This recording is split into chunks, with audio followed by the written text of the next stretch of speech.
What up, everybody? This is Ace, and today it is Friday.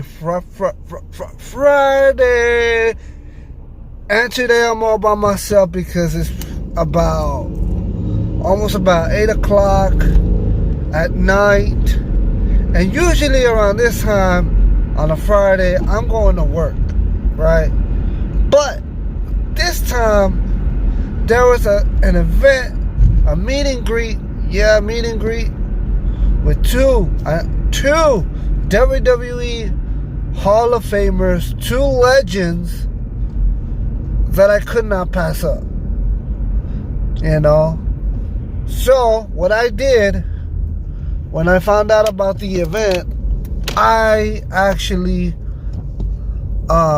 switched a schedule with somebody of my job, and you know, I worked a day off, and now he's working my shift. So you know, I worked his shift, and he's gonna work mine. So, ooh, look at those lights. There's there's a fire truck over there. But anyways, so yeah, so I don't lose a day, but I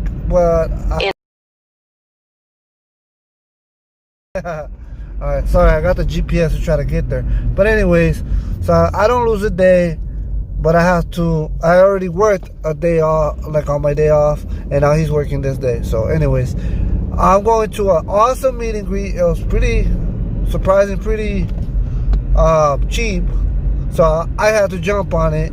The only thing I don't like, it's at night, and then they had it in LA, and then they switched it to like Santa Monica or whatnot.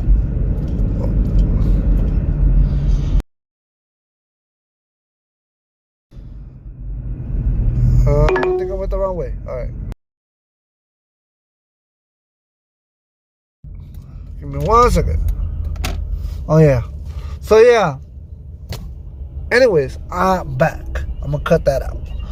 Anyways, so yeah, that's the only thing I don't like. But anyways, I talked about it in the previous video. I was excited. Everything was great until it changed the location. They changed the time. First it was at 8, and now they changed it to 9. So I'm not excited about that. But I'm excited for the meet and greet. It's WWE Hall of Famer, the $1 Million Man, Ted DiBiase, and Hacksaw Jim Duggan. Yes, two old school wrestlers, two wrestlers that a lot of people used to watch in the past. I'm loving it because they are, you know, pioneers. They are people that paved the way for the newcomers now, and I'm just excited to go meet them. I think they're gonna have a Q&A and a meet and greet, and they're gonna tell stories. I don't think I'm gonna stay for the whole event. I might have to leave early, because depending on the time, plus I gotta work tomorrow night, so I'm probably not gonna stay for the whole event, but I am gonna stay there for the meet and greet. I got some pictures I want them to sign, and maybe take a picture with them, see what I can get. So hope you guys enjoy this video. If you guys do enjoy this video or any of my other videos, please like this video, like any of the other videos, hit the like button, leave a comment, letting me know what you think of our videos. Share the videos to anybody, especially the meet and greets. Anybody that loves watching wrestling, pro wrestling, please let them know. And yeah, man, so let's get to it. Tap on that bell. Don't forget to tap on that bell. Hopefully coming soon. We got a couple of videos with my family, so those are coming up very soon. Maybe a challenge between me and my wife, I don't know. So anyways, enough of the talking. I'll meet you guys over there. I'll turn it back on and see how things go. Let you guys know when I'm there. So let's do. I'm so excited. Ted DiBiase. Oh my God. I hope he brings $1 million belt. I want to see it. I want to touch it. And Hacksaw Jim Duggan. Ho! So see ya. Of course, you know my good buddy Ric Flair. Every time you see Rick, you're like, Rick, how's it going? Woo! I'm like, Rick, you know what time it is? Woo! I'm like, Rick, are your trunks too tight or what? You know, it's more like a ho! But anyway, you know, I started off wrestling. I wasn't really a wrestling fan growing up. I was a football player, you know, and I played my college football for Southern Methodist in Dallas, and I met Fritz Von Erich. And he opened up the door to professional wrestling for me.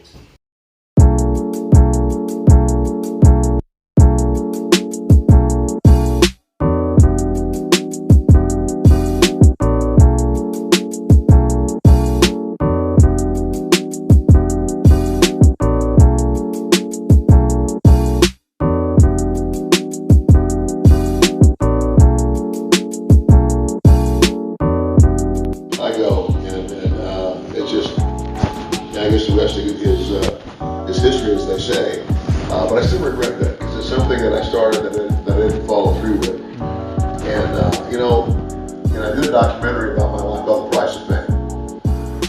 You know, and I get it. You know, you guys see us in a big coliseum or even in an arena, WrestleMania in a stadium. You know, and there's thousands of people shouting your name. Well, man, that's cool, man. Fame has got to be great. I don't know. What you don't see is when the show is over and you go back to an empty hotel room, 4 walls of TV, your wife's not there, your kids aren't there, and you do that night after night after night after night after night. So it's not as glamorous as it might seem. But you do what you love, and that's what I always encourage guys to do. I said, chase your dream. I said, it's going to be good things and bad things in everything you do.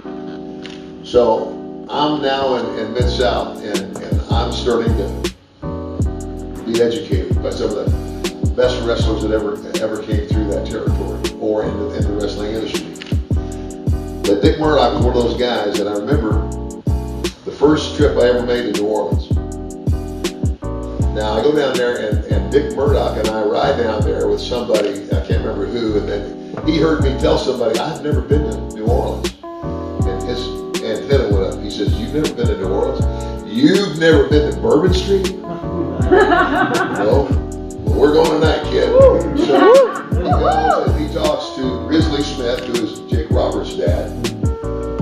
And his dad was he was like the agent for Bill. He settled up in front and everything. So Dick Murdoch asked Grizz if we could borrow his car and he would ride back to Baton Rouge where everybody lived with somebody else. And so Grizz said, yeah, okay. And Grizz drove, at the time, was a yellow 4-door LTV. And so right out of the box, we go across the street from the arena and get a 6-pack of beer, and we drink that 6-pack between there and downtown New Orleans. And then they take me to Felix's Oyster Bar, and I've never had a raw oyster at that time in my life. And so I had my first dozen raw oysters with a little beer, and another beer walking down the street. And we go down to, I can't remember the place. They got, it's a piano bar. A very famous piano bar down there. But anyway, the famous drink in this bar, and I guess on the streets of, the French Quarter, is the Hurricane. And so, Murdoch tells the bartender, make the kid a hurricane. So what's a hurricane? He says, famous drink down here. Everybody's got to have one. So I drink a hurricane. And he says, bartender, bring me another one. And I said, wait a minute. If I'm going to drink another one, you're going to drink one with me. Okay, let's do that. What I didn't know is that Dick was giving the bartender the Iggy, and he was spiking my drink, which was already lethal. So after that one, I made it to the bathroom. By the time I got back to my stool, I could barely stand up. And I said, Murdoch, if you don't get me out of here in the next 10 minutes, you're going to have to carry me out of here. Oh, another rookie, huh? Nope. So let's go. So now we got to walk 4 blocks back to where the car's parked. And on every corner on Canal Street at night, there's somebody selling chili dogs. And we stopped at every corner and got a chili dog. Hope you know where this is going. I got lunches, I got beer, I got booze, and I got chili dogs all around. Oh no! You never really affected much. Left me with a little twitch. Did you tell the gorilla story? I didn't tell the gorilla story. Yeah, tell the gorilla story. Mid-South, and you can find it. It's on the network if anybody has a network. But anyway, Ted's working with Junkyard Dog. You know, of course, Dog was the king of Mid-South, and it was a loser-leave town. So everybody knew there was no way Junkyard Dog was going to get beat. So Ted and Abby come up with a great idea. The state fair was going on right there by the TV studio. So I got dressed up in a complete gorilla outfit with a bunch of balloons. And I'm standing out in front of the studio, and the people, the fans are like, Gorilla, do you want to go to the matches? And I'm like, ooh, ooh, ooh, ooh, ooh. And they bring me in, the fans bring me in. Does it well. Yeah. One of my better interviews. Ted, what in your mind, back in the day, back in the 90s, what in your creative mind came up for you to change the Wing Eagle belt to the $1 million? What in God's name, what were you thinking? It wasn't, well, number one, it wasn't my idea. I thought it was the boss. It was Vince McMahon's idea. Oh, no. Yeah, that's how they cheated me out of the world title. It wasn't the same for Hulk Hogan, how you treated him?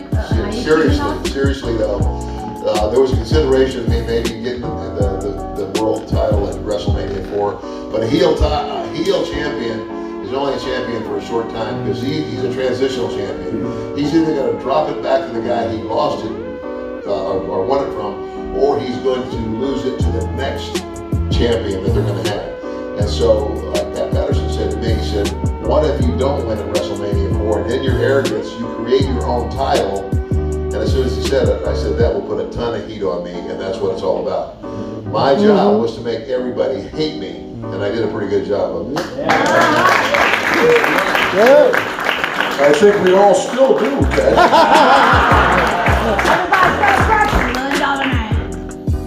Alright guys, last question. Right here. Go ahead, brother. Yeah, so you guys both worked for both WWE and WCW. Like, what was the difference working backstage with WWE and WCW? That's a good question. Yeah, WWF or WWE was a Vince McMahon product. You know, a lot of people wanted, like Vince Russo said he had a lot to do with it. Vince is one of the most hands-on, hard-working guys that ever was around. And he's one of the first guys at the building at this stage, one of the last guys to leave. Where WCW, you know, they gave it to Bischoff, they gave it to Russo, and even though they had all those assets, they couldn't carry the ball. Vince beat them. Yeah, I mean, Vince McMahon, nobody works harder in the company than the boss, and that's Amen true. His work ethic is unbelievable, and you know, and again, you know, I don't agree with everything Vince does, but I mean, he said that to me, and he said it to all of us. He said, I don't expect you to be yes men. He said, you know, he says, if you don't like something I'm doing, especially with you, he says, that's okay. We can agree to disagree, but he says, don't just tell me you don't like it. Tell me how we can do something better. He said, but at the end of the day, remember this. Ultimately, we're going to do what I want to do because we're spending my money. And you couldn't argue with that. Yeah. There it is.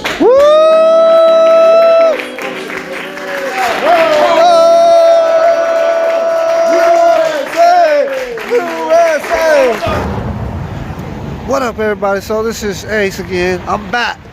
So I want to let you guys know before I start the video, I just finished being at the meet and greet / storytelling with Hacksaw Jim Duggan and the $1 Million Man.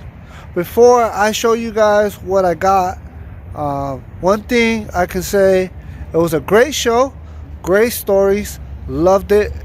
The only negative thing that I can say is that I wasn't able to get the autograph because the ticket that I paid for, even though it said everything was there, you know, you get the meet and greet, you get the Q&A, and you get the storytelling, right?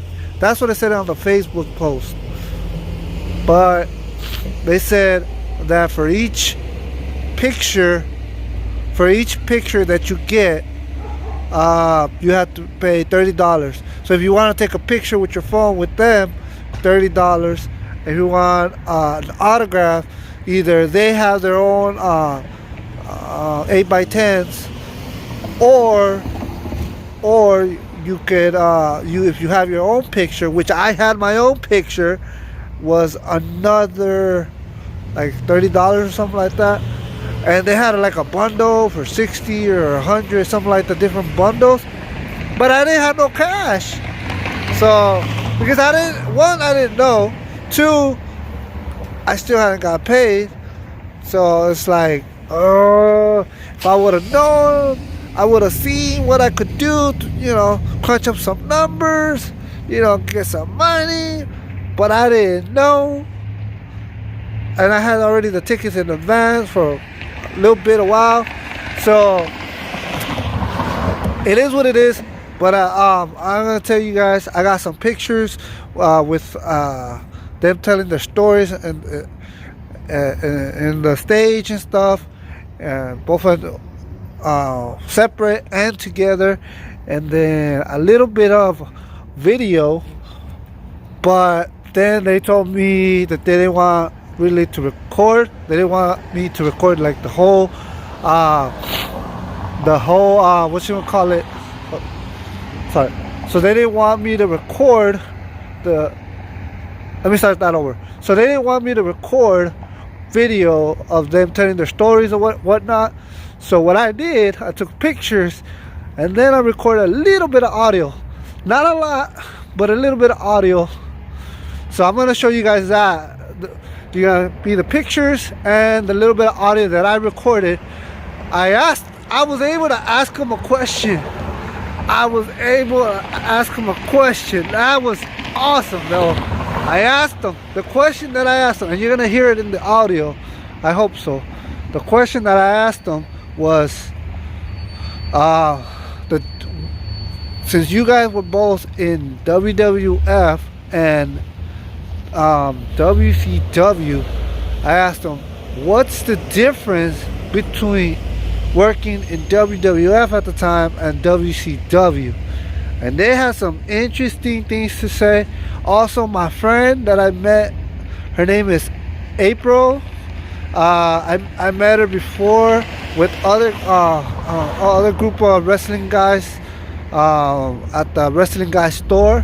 Other fans that we met before at the wrestling guy store. She was there, and there's another guy that was there, and we were talking, and she asked a question. She was able to also ask a question, and I think I was able to record that, and I recorded a little bit of the story that Ted DiBiase said. So hope you guys enjoy this. Please, I know it wasn't a lot, but please give it a thumbs up, like this video, comment this video. I wish I could have had more video footage, but they stopped me, and I wish I could get the autograph, but I didn't. But I'm gonna ask my friend from the wrestling guy store if he can get Hacksaw or Ted DiBiase or both separately to the wrestling guy store, and if he can, I'm definitely gonna get their autograph.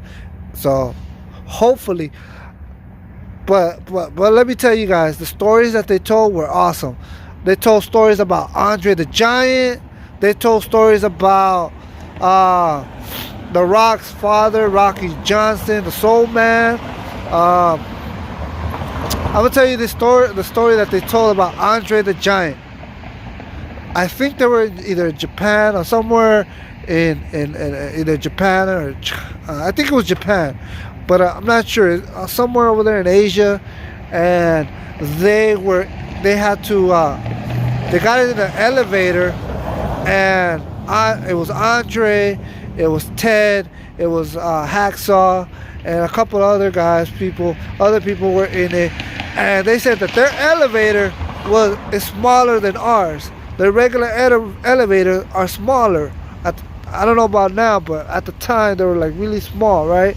So they were all crumpled in one little elevator, and then they were just they were going to where they're going, and then all of a sudden, Ted DiBiase said he heard the loudest fart.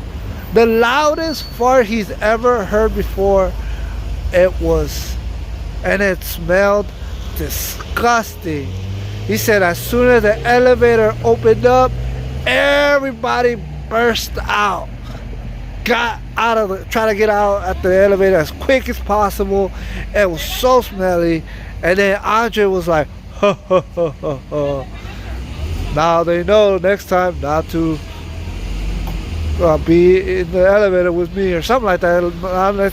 Not to overcrowd the big guy. It was hilarious. The story of Andre taking the hugest fart, the smelliest fart you can think of. Oh my God, we were all, the whole people, everybody that was in there, the whole crowd was laughing hysterical. It was awesome. So, hope you guys enjoyed this video. Also, tomorrow I am going, hopefully, fingers crossed, as long as nothing happens, tomorrow is Saturday, and I am going to the Wrestling Guy store. There's another meet and greet, and this time, at the Wrestling Guy store, I do get the signature, and it's gonna be Olympic gold medalist and Hall of Famer Kurt Angle. That's right, it's true, it's damn true. I'm gonna be Kurt Angle. It's gonna be awesome. I'm gonna have so much fun, and man, it's gonna be a time of my life. I know my friends that I met here, that I met before at the Wrestling Guy store, and April, that she was at this event. She's gonna be there, so it's gonna be a great time to meet the guys as well. Everybody's gonna be there. It's gonna be fun. So I'm gonna record that as well. So I'm not sure which video is gonna come first, this one or the Kurt Angle one first. I'm not sure, but I got some great content. You're gonna love it. So please like this video, leave a comment, share with your friends, and make sure to subscribe. I really appreciate it. This is Ace. I love you guys. It's late. Time to go home. See ya.